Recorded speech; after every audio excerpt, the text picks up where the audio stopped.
When we think of Caitlyn Doris, I suppose the feeling might have been before the game that we need cover for Josh van der Fleer if he ever does get injured at open side, and Caitlyn was just outstanding last night, wasn't he, James? Oh, every time he plays, like you kind of go, he can't back up what he's done before. He's a breath of fresh air, really, when he plays, no matter where you play him. I always sometimes think that when he plays at 6, when they have him there, he's a little bit quieter when he goes to 8, but he even showed last night. I know he went to number 8 now when Conan went off, but I just think that his footwork before contact is second to none. It gets through past the first man the whole time. His appetite for work as well around breakdown. He gets turnovers, crucial turnovers. I know we always talk about Tyg Byrne and turnovers, but last night I was very impressed with Doris, and everything he does seems to be golden at the moment. So look, he's a top quality player that we have, and we're lucky to have someone like that. And he said it last night, he's been kind of learning from Josh a bit and how to play the role. For him, I'm sure he wants to be starting number 8, and 7's going to be a backup position, and hopefully he mightn't have to play there, but someone of his quality was immense last night, and as you say, we're lucky to have someone like that on the side. We have Gordon Darcy on the line now with James Downey. Gordon, how are you? Not too bad, lads. Good to talk to you. What did you feel about that last night, Gordon? I was actually at it. Got the opportunity to go. Brought my young lad to his first international. Ah, great. Yeah, it was brilliant. What's his name, and was he really buzzed about it? Lennon. Was he buzzed about it? He was buzzed about the Club Orange he got going in, which definitely helped to it. But himself and his friend Otto, they had the try sign made and go Ireland go. So yeah, they were pretty. They were pretty impressed with the amount of tries. We didn't get rained on, so that was a bonus. Do you remember your first game, Gordon? Do you? My first game of rugby, or my first international? First international you went to yourself? Oh, the first one I went to, it was in school. The old schoolboy tickets in school. So probably fourth year was probably when we were allowed to go. So you had to get a signature from the parents. You got the bus up from school, and you had the decision to make. You either sell your schoolboy ticket and probably got £50 for it, or you actually went to the match. So the diehards always went to the match. I was probably 50-50 whether I went to the match or I took the £50. What did you do? Oh, well, it was 50-50 whether I went, depending on who it was. I wasn't quite a diehard at that stage. Do you remember what the first game was, though? Who they played? I think it was a Wales match in '96, and I'm probably going to have that wrong, but I think Wales was the first match I went to. James, which was the first match you went to? Oh, I think it was I think I went to one of the World Cup in '91. I think when it was on in Ireland. I wasn't at the Australia game now. Well, you'd remember that one. You'd remember that. Yeah, I think it was a Five Nations game then. Would have been Five Nations back then. But yeah, no, I agree with Gordon. He used to get those schoolboy tickets, and you'd be like very confused. York Gold Dust. And if you could sell them, you'd make a fortune. Yeah. Yeah. Not anymore. How did you feel we did last night, Gordon? I think it was reflective of the team that was picked. It was very disjointed. You could see created opportunities, partnerships didn't work, that little connections. So nobody had a particularly bad game, but the team probably only got a 5 or 6 out of 10 compared to the high bar we're used to.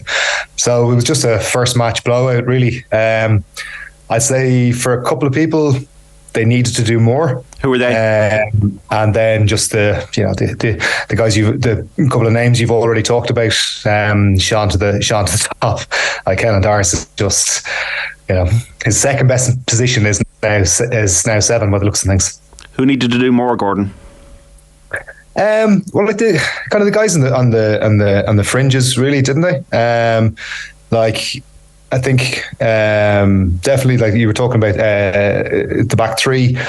I would say Stockdale is probably the one who did the most good things, but also equally frustrating the more poor things. The game didn't really fall for Keith Earls, and really he needed a big game. And there's pressure coming on Jimmy O'Brien as well in that kind of utility spot. So definitely there. There wasn't a huge amount of cohesiveness. Centres, I don't think they clicked. The 10, 12, 13 didn't click either. I don't think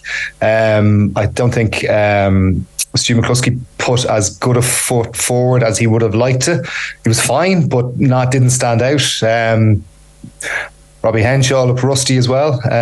But yeah, like outside of that, there's everybody, as I said, like didn't play poorly, but nobody really, only 2 or 3 players really put their mark on the game. It was interesting, Andy Farrell's comments. He singled out the second rows, James, for praise. Joe McCarthy on his first start with the captain Ian Henderson.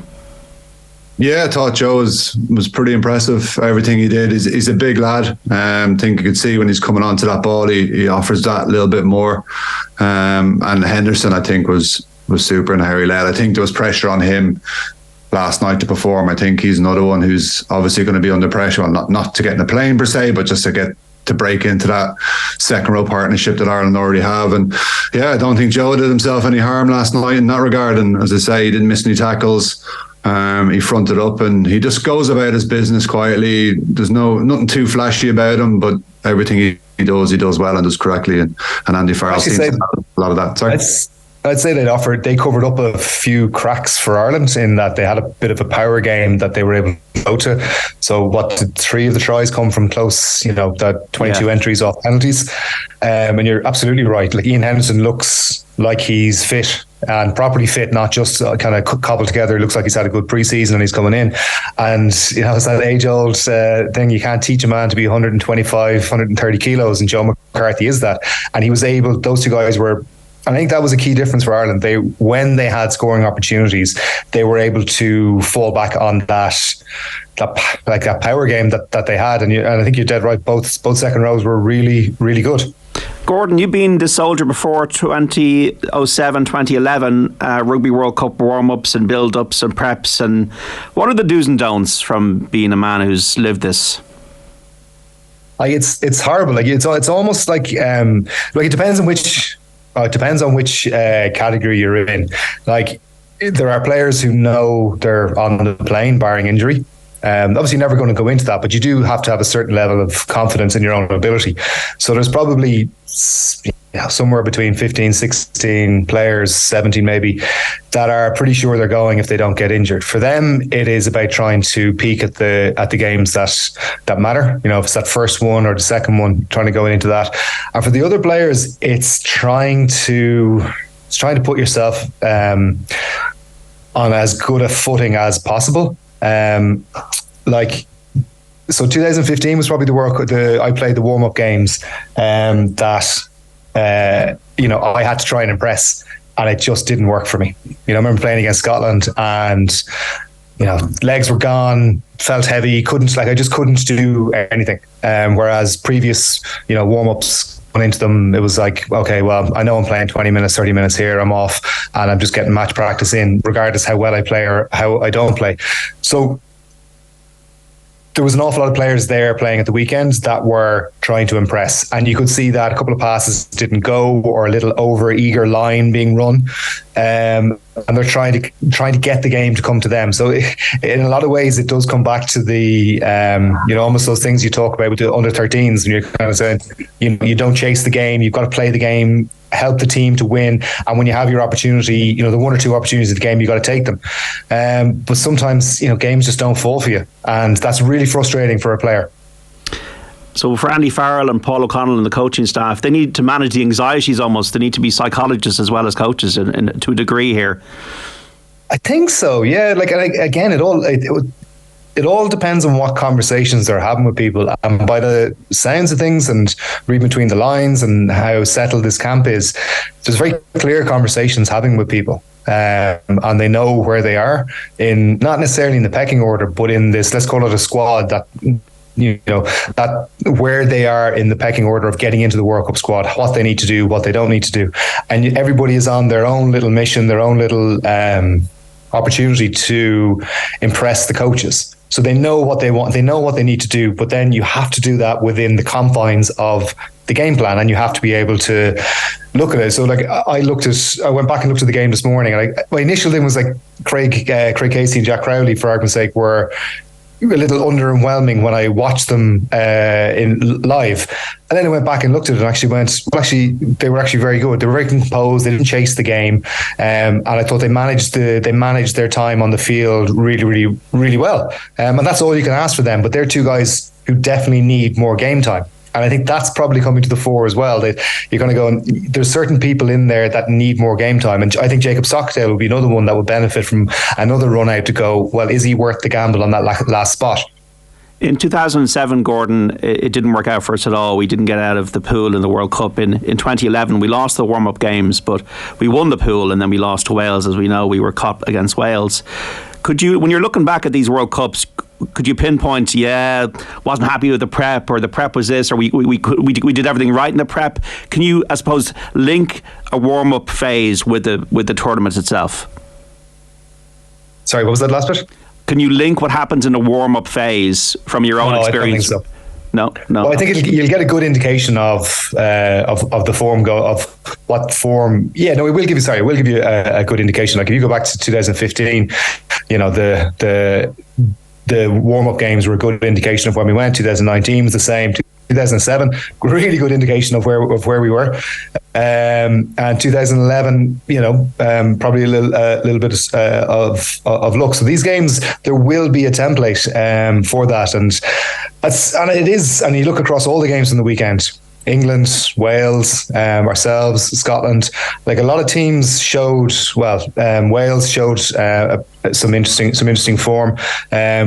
I don't think we had enough frontline players in that team to say that was an indicative performance for the World Cup. I'd say you'll get a closer view of that against England. It's funny, James, isn't it? We're kind of playing catch-up against the Southern Hemisphere teams because they're in the Rugby Championship, competitive rugby. If we were playing this after the Six Nations, it'd be much easier if we're playing a World Cup, say, in April or May than we are now. We almost have to start again. Or is it a case that you can feel that with the conditioning and the technical side and players obviously playing for their provinces, that we can get up to speed quite quickly?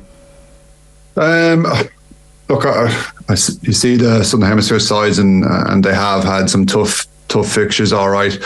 I do think that the players got a little bit of time off and then they've been brought kind of straight back into the camp, so they haven't kind of switched off completely. I'm sure they're still going strong. I think it's an interesting look on how Andy Farrell has approached this World Cup as well, and you kind of look at on Gatland and how he's put the Welsh squad through back into army camps and stuff like that, and this one just seems a lot more relaxed. He's given a lot of autonomy to the players to go off and do things. This week in Portugal, I think the partners and stuff have been flown out.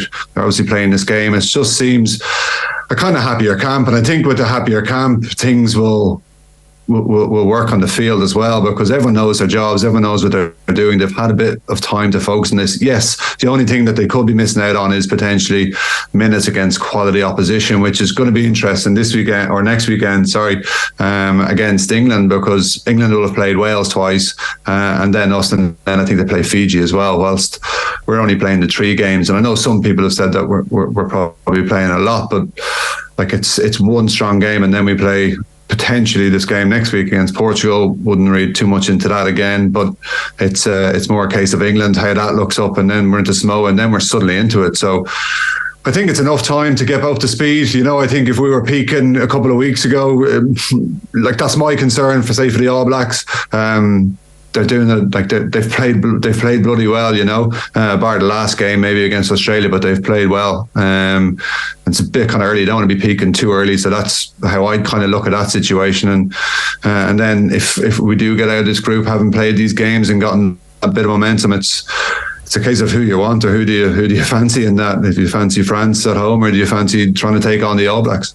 One thing I really admire about Andy Farrell, Gordon, is attitude. Like, this guy's had such experience. He was a Rugby League World Cup player, reached the final, lost it, played in 2007 at the England Rugby World Cup. Wasn't in the team in the final, but was in the squad when they reached the final in France. Assisted Lancaster in 2015, it was a disaster, and maybe unluckily so. Was on Schmidt's side then in 2019, didn't go our way. But he's got a smile on the face of positivity.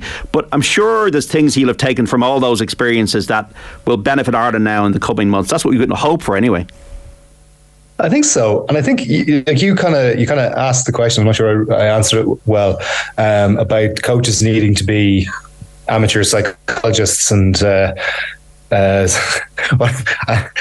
agony ants, and they kind of do, because they need to be on the pulse of the squad. And if you kind of reflect on the 2019 experience, there seemed to be a disconnect between the management and the players, the way the players were feeling versus what the management were thinking, and it just, they peaked too early and they never really recovered from it. But there does seem to be that relationship between the players and an awful lot of trust, and that's hard earned. But from players and from the management side of things, I think Andy Farrell brings a huge amount. That also, I think, one of the best and most important not signings but recruitments he made was Paul O'Connell, because you now have two really, really natural leaders within the management team, and they understand that they need to know the players, and that takes energy and it takes time. So they have to spend an awful lot of time with players off the training field to understand them, to what makes them ticks, because the one thing that is absolutely guaranteed about coaching is it is not a one size fits all, and a lot of coaches fall into that type of mentality, which is, I'll treat everybody the same and everything, but you can't treat everybody the same. You need to get the best out of everybody. So it's kind of communicating what's in your head in slightly different ways, and that's really important. I think Andy Farrell is really good at that, but he now also has Paul O'Connell coming in that, so he doesn't have to do everybody.